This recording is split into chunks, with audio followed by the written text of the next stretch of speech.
Good evening. This is Donita Ernest, and I am doing my first module for EDL 851, and this is my personal introduction. This is me. We like to have fun in my office. I'm the school counselor, and yes, that is, I guess, one of the things I'm known for. I can do a headstand. This was, of course, last year because we're all wearing masks. I am a mom to 4 kids. These beautiful little wonders right here. This is an in-law that has been come into our family. I'm a school counselor and I'm a teacher. I'm a business education teacher. I have a master's degree in secondary business ed, and I have a master's degree in school counseling, and I'm working just on my building leader certification. I don't need another master's degree, so that's what I'm pursuing right now. I only have 3 classes. Whoop, only 3 classes left, and I will be finished up with that. I'm teaching at my home school, which is USD 436 in Caney, Kansas.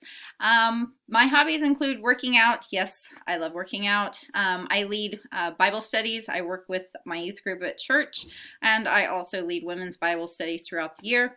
I love to kayak, so summers are a good time around my house, and I just enjoy hanging out with my family and friends. And since I'm kind of an empty nester, all of my kids are moved away or in college, I get to do that a lot. I do currently have a foster daughter that is finishing up high school. She's a junior, and I will definitely have her with me until the end of this school year. So we're having a lot of fun with that.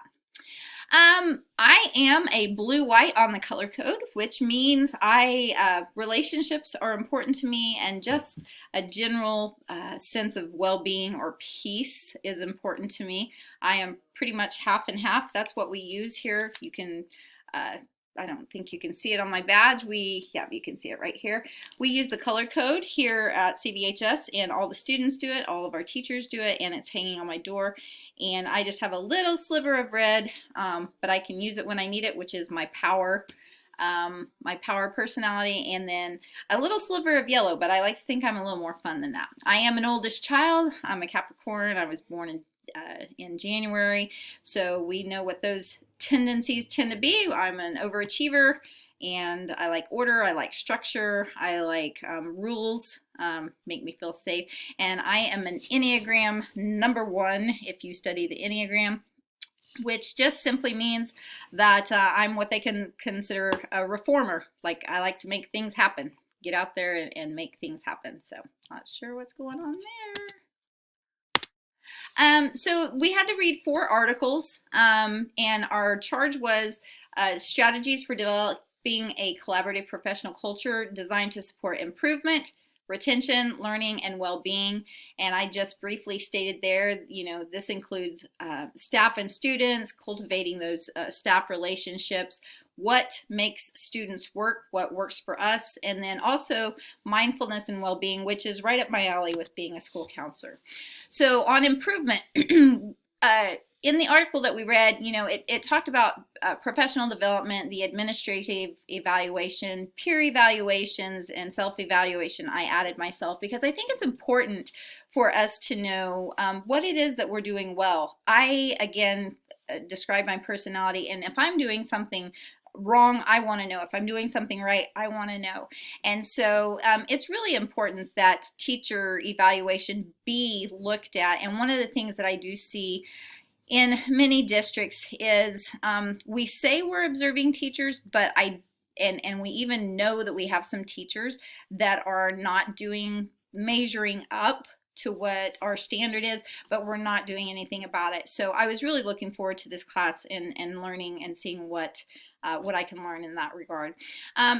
Some things that might help with that is to develop frameworks, new frameworks, and get feedback from different people, and use multiple measures. Don't just use student achievement, or don't just use teacher observations. What else are we using to build improvement?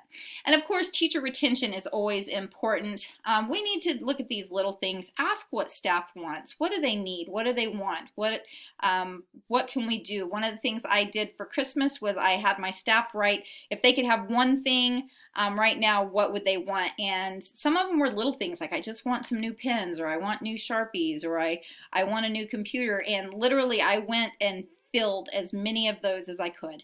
I even went to my tech lady and said, hey, is there any way I can get this teacher a new computer? And she's like, actually, I have her a new computer on the way. So I just did that. That was fun. I had a good time doing that.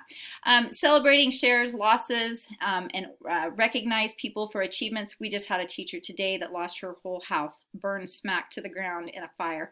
So we're all kind of scurrying around trying to figure out how we can help them and their families. So we are going to share in that burden. And then encourage mindfulness and our mental health and things of that nature. Learning, teacher evaluations are important because these help students perform to their fullest potential. We have to engage in professional development. We have to do it early. We have to keep it engaging, and we have to repeat it. It's not just a one and done. We have to keep going over it and doing different things. And we need to look at others. Let's look at schools that are getting it right, that are knocking it out of the ballpark, and let's learn from other people. And then well-being, as I said, this is a huge one for me. We as leaders are key to mental health within the workplace, on helping build a culture that's friendly and welcoming and supportive. And if we are negative Nellies, then our staff's going to be negative Nellies. And we have the ability to squash that type of mentality and mindset. Have strong employee relationships.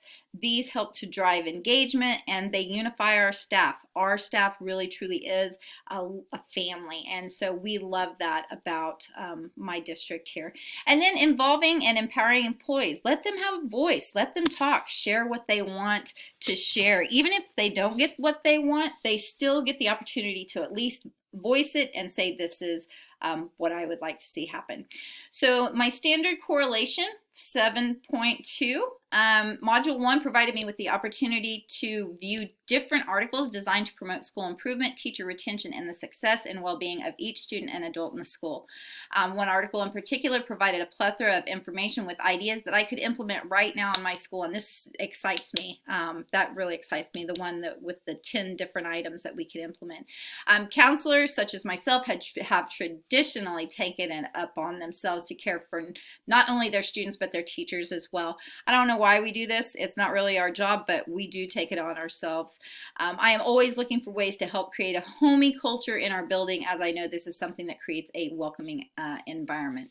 As an educator, I believe that learning should never stop. Being able to be part of professional development opportunities is vital to our success and the success of our students. Oops. The relevancy, Module 1 has given me more insight into things that I can do as a leader to help with my building culture. Positivity is vital for me, and I want my teachers to feel welcome and heard in my building. I agree with the fact that teachers need to continue learning and being involved in professional development. Learning is a lifelong process and is just as important for educators as it is for students. COVID-19 has had a huge impact on teachers' mental health, and finding ways to combat that and teacher burnout is of utmost importance to leaders and students alike. This is a huge deal. It's gonna take us forever to get over this. Goodness gracious. So my reflection, learning as much as we can about teacher burnout and mental health is vital. Again, this is right up my alley. We are teaching in a day in which educators are faced with multiple stressors. Teaching is a full body career, physical, mental, and emotional. Making sure that teachers have all of these needs met is going to be a vital part of a building success. Understanding that teacher retention is important to students' success is also essential for a building. When we have a high rate of loss with teachers, we don't have consistency and rapport and relationships built with students. Quality teachers consistently take part in professional development opportunities to build on their already vast knowledge base. Growing is important as an educator so we can pass our learning on to our students. So Module 1 was fabulous. I'm looking forward to learning more as we go throughout the course. And here, of course, are my works cited. I cited the 5 different articles that we encountered during this module. So if you have any questions, feel free to email me, and I hope you all have a wonderful evening.